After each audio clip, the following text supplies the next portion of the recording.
बिस्मिल्लाहिर्रहमानिर्रहीम अस्सलाम वालेकुम। मैं हूं एडवोकेट मोहम्मद इशफाक और आप देख रहे हैं मेरा यूट्यूब चैनल।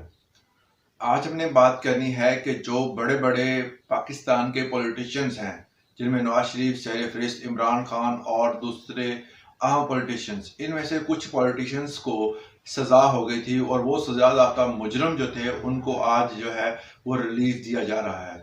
हाई कोर्ट और सुप्रीम कोर्ट में हर तरफ उन हुक्मरानों के हवाले से जो पहले मुजरम थे उनको जो है वो बड़े बड़े रिलीफ दिए जा रहे हैं। हर तरफ रिलीफ है उनके लिए।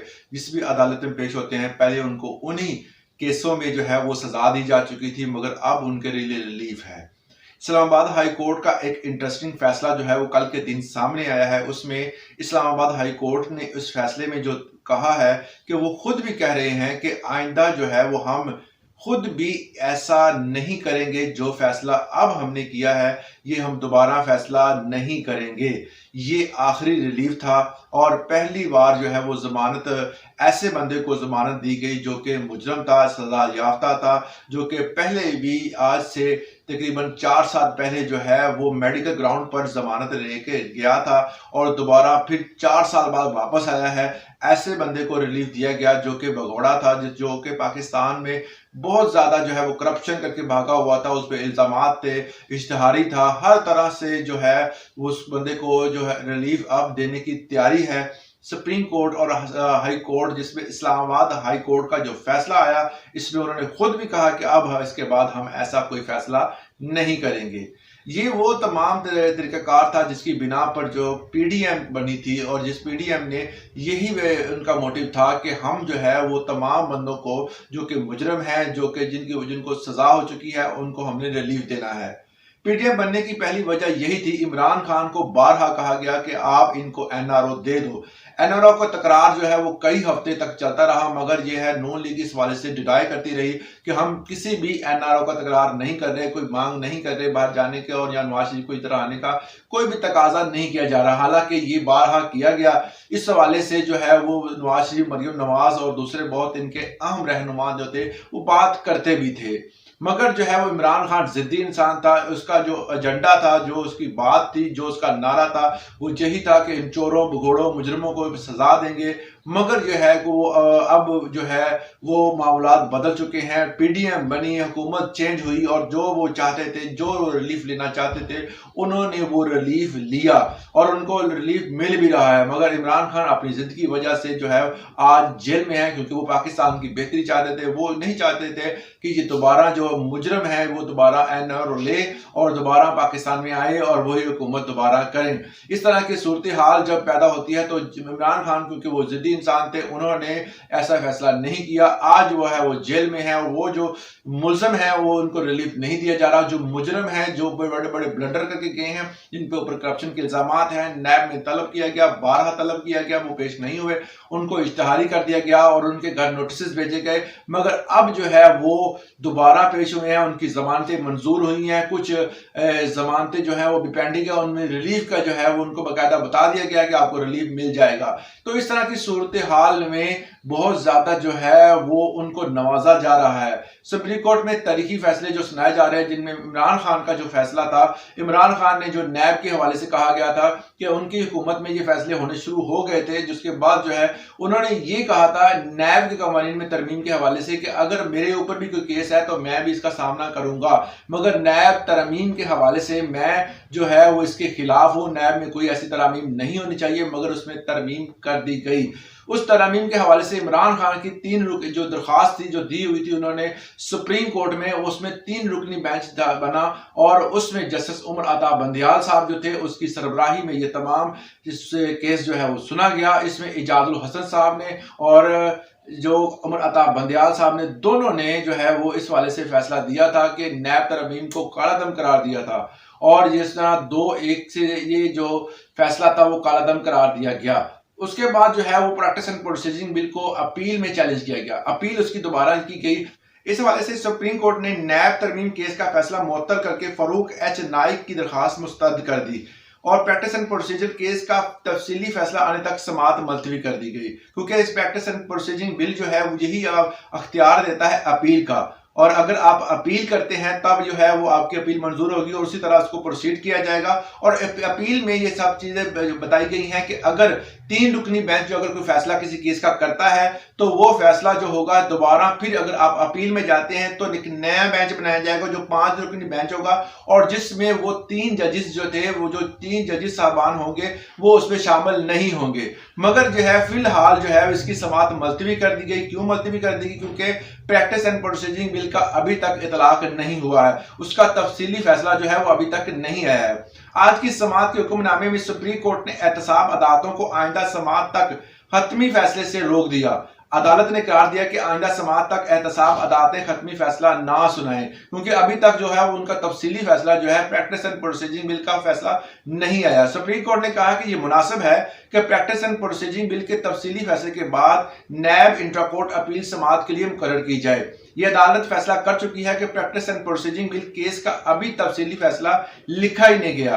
फैसला इनका हो चुका है मगर उसको अभी तक जो है फैसले को सुनाया नहीं गया, तफसीली तौर पर उसको बयान नहीं किया गया। हुक्मनामे के मुताबिक अदालत को बताया गया कि 21 अप्रैल से प्रैक्टिस एंड प्रोसीजिंग कानून का इतलाक किया गया। अदालत को बताया गया कि नैब तरमीम की 3 रुकनी बेंच ने 15 सितंबर को फैसला दिया। मखदूम अली खान की मामून वकील ने कहा कि नैब तरमीम केस को 5 रुकनी लॉजर बेंच ने सुना या सुनना चाहते हैं। फरूक एच नाइक ने कहा कि उन्हें सुनने बिना फैसला दे दिया गया। तो ये जो फरूक एच नाइक साहब से दूसरी तरफ से पेश हुए, उनका जो सवाल था, उनका अहवाल था, उस केस के हवाले से नैब तरमीम के फैसले के खिलाफ इंट्रा कोर्ट अपील समाअत चीफ जस्टिस काजी फायज़ की सरबराही में अपील कोर्ट के लार्जर बेंच ने आज की थी। 31 अक्टूबर को जो है इसकी अपील की जो है वो समाअत हुई। दौरान समाअत अटॉर्नी जनरल रोस्टर पर आए और कहा कि वकील मखदूम अली खान बैरून मुल्क हैं।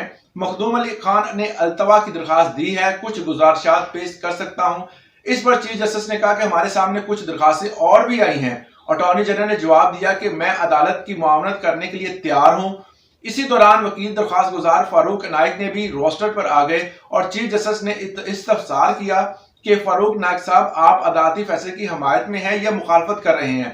वकील फारूक नाइक ने कहा कि नैब तरमीम के खिलाफ सुप्रीम कोर्ट के फैसले की मुखालफत कर रहा हूं। वकील फारूक नाइक ने अदालत को बताया कि मैंने दरखास्त कुछ फ्रीकैन की जानिब से दायर की हैं। इस पर चीफ जस्टिस ने सवाल किया कि पहले इस केस में आप फरीक नहीं थे। फारूक एच नाइक ने कहा कि मेरे मौक्कल नैब मुल्ज़म हैं, उन्हें फरीक बनाए बगैर में फैसला सुना दिया गया, क्योंकि नैब के हवाले से जो फैसला सुनाया गया था उसको कालादम करार दिया गया था। क्योंकि उमर अता बंदियाल साहब जो तब चीफ जस्टिस थे, उन्होंने 3 रुकनी बेंच बनाया और 3 रुकनी बेंच में 1-2 से जो है वो फैसला जो है वो सुना दिया गया, जिसमें इसको कालादम करार दिया गया था। फरूक एच नाइक ने कहा कि 2 नजरसानी की दरखास्तें दी थी। हालांकि नजरसानी की दरखास्त जो है वो प्रैक्टिस एंड प्रोसीजिंग बिल के तहत आप नहीं दे सकते। नजरसानी जो है वो प्रैक्टिस एंड प्रोसीजिंग बिल के पहले थी। अब जब प्रैक्टिस एंड प्रोसीजिंग बिल का इतलाक जब हो जाता है तब आप अपील का हक रखते हैं, नजरसानी का नहीं। और एक अपील दायर की गई थी। चीफ जस्टिस ने कहा कि अपील नजरसानी का स्कोप अलग अलग है। अपील और नजरसानी दोनों अलग अलग चीजें हैं। इसमें बहरहा ये बताया जा चुका है, प्रैक्टिस एंड प्रोसीजिंग बिल का इतलाक से पहले भी ये बात होती रही थी और बाद में जब इसका इतलाक हुआ तब भी। फरूक एच नाइक ने कहा कि मैं नजरसानी की दरखास्तें वापस ले लूंगा। जब उन्होंने वापस की अपील की पैरवी करना चाहता हूं और जो अपील की है उसकी मैं पैरवी करूंगा और जो नजरसानी की दरखास्तें हैं उसको वापस लूंगा। मेरी गुजारिश होगी कि अपील में मुझे सुना जरूर जाए। चीफ जस्टिस ने मखदूम अली खान की मामला वकील से मुकालमा करते हुए कहा कि कानूनी सवाल यह है कि जब आप फरीक नहीं हैं तो सुना कैसे जाए। चीफ जस्टिस ने कहा कि आप सामने क्यों नहीं खड़े, अटॉर्नी जनरल का शेल्टर क्यों ले रहे हैं। बाद में चीफ जस्टिस ने मखदूम अली खान की मामला वकील को दरखास्त पढ़ने की हदायत की। अब उस दरखास्त में क्या था? चीफ जस्टिस ने रिमार्क्स दिए कि आपने जो लिखा नैब तरमीम केस प्रैक्टिस एंड प्रोसीजिंग के तहत 5 रुकनी बेंच ने सुनना था, आप इस नुक्ते पर कायम हैं तो फिर इस नुक्ते पर मुतमिन करें। इस नुक्ते पर मुतमिन कर लिया तो अपील मेरिट्स पर नहीं जाएंगे। ऐसी सूरत में हम तरामीम के खिलाफ दरखास्तों बहाल करके नया बेंच बना देंगे या फिर इस नुक्ते को वापस ले लें। जो उन्होंने बात की उस पर अगर वो कायम रहते हैं तो हम आगे इस प्रोसीड करेंगे, अगर जो है वो इस पर कायम नहीं रहते तो प्रोसीड नहीं करेंगे। फरूक एच नाइक ने कहा कि ऐसा ना करें, मौजूदा अपीलें ही चलाएं। ऐसा किया तो नैब कोर्ट्स में मुकदमात चलना शुरू हो जाएंगे। इस पर चीफ जस्टिस ने कहा कि देखें मखदूम अली खान साहब, आपने जो अपनी दरखास्त में ग्राउंड ले रखी है, चीफ जस्टिस ने इस्तफसार किया कि क्या सारी नैब तरमीम फैसले से उड़ गई या कुछ बची हैं। इस पर फारूक एच नाइक साहब ने कहा कि जो तीसरी तरमीम आई उन्हें छेड़ा ही नहीं गया, पहली और दूसरी तरमीम में से कुछ खत्म कर दी गई हैं। हालांकि ऐसा बिल्कुल भी नहीं हुआ, जिसमें तरमीम करने के फौरन बाद जिनको नैब ने जो है वो फौरी तौर पर जो रिलीफ दिया था वो फौरी तौर पर रिलीफ दे दिया गया और उन्होंने उस रिलीफ के मजे भी लिए और उसके बाद जो है वो तमाम जो है वो प्रैक्टिस एंड प्रोसीजिंग बिल की तरफ तमाम की नजरें मरकूज हो गई थी और नैब में जो तमाम केसेस थे वो उनके फौरी तौर पर खत्म कर दिए गए थे। जस्टिस अतर मनोला ने कहा कि अक्सरियती फैसले में जिस ग्राउंड के पर इंसार किया गया तो उसका तीसरा तरमीम तल्लुक है, तीसरी तरमीम को छेड़े बगैर फैसला कैसे सुना सकते हैं। मखदूम अली खान की मामला वकील ने कहा कि पहली अपील तरमीम को चैलेंज किया गया, दूसरी तरमीम आई, फिर दरखास्त गुजार से दरखास्त में तरमीम की। चीफ जस्टिस ने सवाल किया कि तीसरी तरमीम कब आई, जिस पर मखदूम अली खान की मामन वकील ने कहा कि तीसरी तरमीम मई 2023 में आई थी। चीफ जस्टिस ने इस पर रिमार्क्स दिए कि फिर तो काफी वक्त था, तीसरी तरमीम पर भी दरखास्त गुजार अपनी दरखास्त बदल सकता था, फिर तो ये बात दुरुस्त थी कि अगर तरमीम कालादम होती तो तीसरी तरमीम भी कालादम होना थी। फैसले में अगर तीसरी तरमीम का जिक्र है तो फिर फैसला भी होना था। जस्टिस अतर मनोला ने कहा कि प्रैक्टिस एंड प्रोसीजिंग बिल के तहत नैब तरमीम केस 5 रुकनी बेंच नहीं सुनना चाहिए था। प्रैक्टिस एंड प्रोसीजिंग बिल मुअत्तल हुआ था, एक्ट कभी मुअत्तल नहीं होता। एक्ट जो एक दफा मिल जाता है वो कभी भी मुअत्तल नहीं होता, उसमें कुछ चेंजेस कर दी जाती हैं, मगर चेंजेस का अख्तियार जो है किसी भी एक्ट में चेंजिंग का अख्तियार जो है वो हमारी पार्लियामेंट को होता है। चीफ जस्टिस ने कहा कि अभी प्रैक्टिस एंड प्रोसीजिंग बिल का केस का फैसला नहीं आया, हो सकता है कि इस फैसले में इस नुक्ते पर भी फैसला मौजूद हो। ऐसी सूरत में हम इस केस का आज नहीं चला सकते। ट्रायल कोर्ट के जज पर तशरीहात का बोझ नहीं डालना चाहते। ट्रायल कोर्ट के जज के सिर्फ ट्रायल तक ही रखना चाहिए। बाद अज़ां अदालत ने हुक्मनामा जारी करते हुए प्रैक्टिस एंड प्रोसीजिंग का तफसीली फैसला आने तक केस की समात मुलतवी कर दी। जो है वो केस को मुलतवी कर दिया, मगर इसमें एक चीज सबसे काबिल गौर है कि जितने भी फैसले इसके अलावा आए हैं, जो कि ये जो बिल बनाया जा रहा है इसमें अपील का हक रखते हैं। मैंने आपको इससे पहले जो वीडियोस बनाई थी उसमें मैंने आपको बताया था कि प्रैक्टिस एंड प्रोसीजिंग बिल का मकसद ये होता है कि अगर कोई बंदा अपील करता है, अगर कोई बंदा किसी भी केस के सिलसिले में लास्ट जो है उसका फॉरम जो होता है वो सुप्रीम कोर्ट होता है, सुप्रीम कोर्ट में जाता है, अपील करता है, वो अपील अगर उसकी मंजूर नहीं होती, किसी वजह से खारिज कर दी जाती है या उसको वहां से सजा हो जाती है, तो वो दोबारा फिर जो है पहले जो होता था वो रिव्यू के लिए जो है वो दोबारा दरखास्त देता था और दरखास्त पर जो होता है वो कभी रिव्यू के लिए बोर्ड बैठता था, कभी नहीं बैठता था।